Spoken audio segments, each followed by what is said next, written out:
नमस्कार दोस्तों, स्वागत है आप सबका आपके अपने चैनल गेट इंस्पायर्ड पर। किसी ने सही कहा है कि चिंता और चिता में सिर्फ एक बिंदु का फर्क होता है। इस दुनिया में कुछ लोग बेवजह ही चिंता करते रहते हैं, बिना किसी कारण ही वो अपने आप को, अपने मन को परेशान करते रहते हैं। चिंता हमें बीमार करती है। आज की इस कहानी से हम सीखेंगे कि क्यों हमें बेवजह की चिंता नहीं करनी चाहिए। एक गांव में एक किसान था जिसे एक बहुत ही बुरी आदत लग चुकी थी, और वो आदत थी बेवजह की चिंता करने की। वो हर समय किसी न किसी चीज़ की चिंता में डूबा ही रहता। वो हर समय सोचता रहता कि कहीं मेरे साथ कुछ गलत ना हो जाए, जबकि उसकी ज़िंदगी में अभी तक सब कुछ ठीक चल रहा था। उसके पास एक बहुत बड़ा खेत था जिसमें अच्छी खासी फसल हो जाती थी। खेती करने के लिए 2 बैल थे, एक अच्छा घर था, एक पत्नी और 2 प्यारे बच्चे थे। लेकिन फिर भी वो किसी न किसी अनहोनी के बारे में सोचकर बेवजह की चिंता में डूबा रहता। कभी सोचता कि अगर मेरी फसल में कीड़े लग गए तो क्या होगा, अगर आवारा पशुओं ने मेरी फसलों को बर्बाद कर दिया तो क्या होगा, अगर सूखा पड़ गया या अत्यधिक बारिश हो गई तो मेरी फसल तो खराब हो जाएगी। ऐसे ही भविष्य की अन्य बातों के बारे में सोचकर बेवजह की चिंता में डूबा रहता। जैसे कि कहीं खेती के समय मेरे बैल बीमार न पड़ जाएं, मेरे बच्चों का भविष्य कैसा होगा, कहीं बुढ़ापे में मुझे कोई बीमारी ना हो जाए, मेरे बच्चे बुढ़ापे में मेरा ख्याल रखेंगे भी या नहीं। अपनी इस बेमतलब की चिंता करने की आदत की वजह से वो बहुत ही परेशान रहता था, और अब उसका मन किसी काम में लगता भी नहीं था। उसकी पत्नी ने भी इस बात को अनुभव किया कि उसे बिना मतलब की चिंता करने की आदत पड़ चुकी है। उसने कई बार उसे समझाने की कोशिश की कि तुम बेवजह की चिंता करना छोड़ दो, लेकिन उसके समझाने का कोई मतलब नहीं रहा। उसे पता चला कि नगर में एक महात्मा आए हुए हैं जिनके पास सारी समस्याओं का हल है। फिर एक दिन वो उसे लेकर बौद्ध भिक्षु के आश्रम में पहुंची। बौद्ध भिक्षु बहुत ही बुद्धिमान और ज्ञानी व्यक्ति थे। किसान और उसकी पत्नी ने अपनी सारी समस्या बौद्ध भिक्षु के समक्ष रख दी। किसान ने कहा कि महात्मा, मैं हर समय किसी न किसी बात की चिंता करता रहता हूँ। मैं ज़्यादातर उन बुरी चीज़ों के बारे में सोचता रहता हूँ जो मेरे साथ कभी घटित नहीं हुई है। मैं हर समय बेवजह की चिंता में डूबा रहता हूँ। मैं उन बातों की चिंता करता रहता हूँ जो अभी तक मेरे साथ हुई भी नहीं है। किसान की समस्या को पूरे ध्यान से सुनने के बाद बौद्ध भिक्षु ने कहा कि ठीक है, तुम दोनों कल सुबह आना और फिर मैं तुम्हें तुम्हारी समस्या का समाधान बता दूंगा।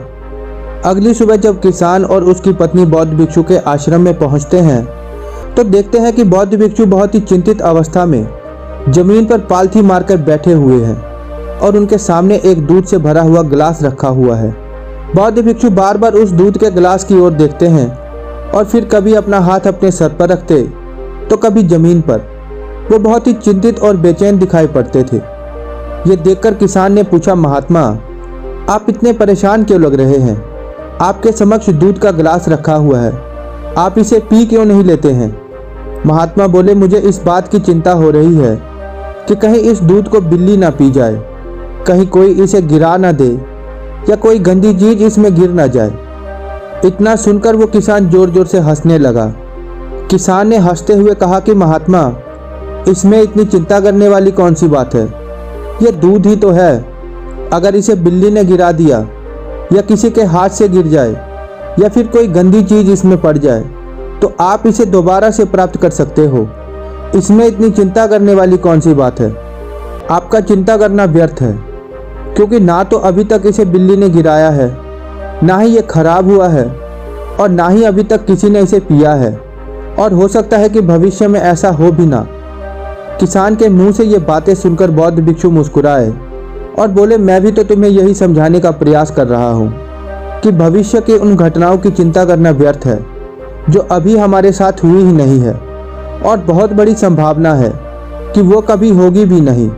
और अगर हो भी गई तो जिस चीज़ को तुम एक बार हासिल कर सकते हो उसे तुम दोबारा भी प्राप्त कर सकते हो, और अगर नहीं कर पाए तो कोई बात नहीं, क्योंकि समस्याओं के आने के साथ ही उन समस्याओं का सामना करने की हिम्मत भी आ जाती है। ये बातें सुनने के बाद किसान को लगा कि जैसे किसी ने उसे गाल पर थप्पड़ मारकर जगा दिया हो। उसे अपनी गलती का एहसास हो गया क्योंकि वो भी तो भविष्य के उन घटनाओं के बारे में सोचकर चिंतित रहा करता था जो अभी तक घटित ही नहीं हुई थी और शायद वो कभी घटित होती भी नहीं। फिर वो बौद्ध भिक्षु के चरणों में गिर पड़ा और कहने लगा कि इतनी आसानी से मुझे मेरी गलती का एहसास करवाने के लिए आपका बहुत बहुत धन्यवाद, और मैं आज से प्रयास करूंगा कि मैं बेवजह की चिंता करना बंद कर दूं। दोस्तों, जापान में एक लोकप्रिय कहावत है कि अगर तुम चल रहे हो तो सिर्फ चलो, अगर तुम खा रहे हो तो सिर्फ खाओ, लेकिन एक समय में सिर्फ एक ही काम करो, चिंता ना करो। इस लोकप्रिय कहावत के अर्थ ने मुझे हैरान कर दिया था, और सच कहूँ तो मुझे ऐसा लगता है कि कहावत के अर्थ में ही राज छुपा हुआ है, जिसे अगर किसी ने अच्छे से समझ लिया और अपने जीवन में उतार लिया तो वो चिंता के बंधन से हमेशा हमेशा के लिए मुक्त हो जाएगा। इस कहावत के अर्थ के बारे में हम आगे बात करेंगे, लेकिन उससे पहले देखते हैं कि हमारे दिमाग में किस तरह के विचार ज़्यादा चल रहे होते हैं। पहला, क्या मैंने ये काम सही से किया? दूसरा, क्या मैं उस काम को और बेहतर तरीके से कर सकता था? तीसरा, इसका परिणाम क्या होगा? और चौथा, लोग मेरे और मेरे काम के बारे में क्या सोच रहे होंगे? ये कुछ ऐसे विचार हैं जो हमारे दिमाग के सिस्टम में ज़्यादातर समय चलते रहते हैं, लेकिन हमें पता नहीं चलता क्योंकि हमने उन विचारों के साथ जीना सीख लिया है। हमारा दिमाग काम भी ऐसे ही करता है। अगर हमने इससे किसी काम को कई बार करवा लिया तो फिर ये उसे अपनी आदत बना लेता है और फिर हमारे चाहे बिना भी उस काम को करने का प्रयास करता है। शुरुआत में तो हम किसी भी काम को अपनी इच्छा से पूरे होशो हवास में करते हैं, लेकिन बाद में ये हमारी आदत बन जाती है और फिर हम बेहोशी के हालत में बिना सोचे समझे उस काम को करते चले जाते हैं। जब एक बच्चा छोटा होता है तब उसे पता नहीं होता कि चिंता क्या होती है, लेकिन जैसे ही वो बच्चा बड़ा होने लगता है माँ बाप उसको कहना शुरू कर देते हैं कि बेटा अपना होमवर्क करो। क्या आपको उसकी चिंता नहीं हो रही? आपके एग्जाम आने वाले हैं, आपको उसकी चिंता करनी चाहिए। और ऐसे ही ना जाने कितनी सारी चीज़ों के लिए बच्चों को उसके आसपास के लोग उसे चिंता करने के लिए कहते हैं और वो छोटा बच्चा इस बात को मान लेता है। ये अच्छा है कि किसी भी काम को करने के लिए हमें उसकी चिंता करनी पड़ती है। शुरुआत में तो वो काम जानबूझकर करता है, लेकिन धीरे धीरे उसका मन इसे अपनी आदत बना लेता है और फिर ना चाहते हुए भी उसका मन एक ही विचार के बारे में बार बार सोचता रहता है और फिर वो अपनी पूरी जिंदगी चिंता के इस जाल में फंसकर रह जाता है। लेकिन अब प्रश्न ये उठता है कि इसका समाधान क्या है? तो इसका समाधान है कि हमें अपने विचारों के प्रति जागरूक होना पड़ेगा। हमें थोड़ी देर रुककर इस बात पर ध्यान देना होगा कि कहीं हम ना चाहते हुए भी एक ही घटना के बारे में तो बार बार नहीं सोच रहे। हमें पूरी जागरूकता के साथ ये देखने का प्रयास करना होगा कि पूरे दिन हमारे अंदर इस तरह के विचार उठते रहते हैं। अब आप पूछ सकते हैं केवल जागरूकता क्या करेगी? तो मैं कहता हूँ जीवन में जागरूकता लाने का सबसे आसान तरीका है ध्यान करना। ध्यान करने के दौरान अपने विचारों पर ध्यान देना, और जब आप पूरी जागरूकता के साथ अपने विचारों पर ध्यान देना शुरू कर देंगे तब आप पाएंगे कि आपके मन में चलने वाले गैर जरूरी विचार एक एक करके अपने आप गायब होना शुरू हो जाएंगे और फिर आप एक आनंदित और शांत जीवन अनुभव कर पाएंगे। तो दोस्तों, उम्मीद करता हूँ कि आपको ये कहानी अच्छी लगी होगी।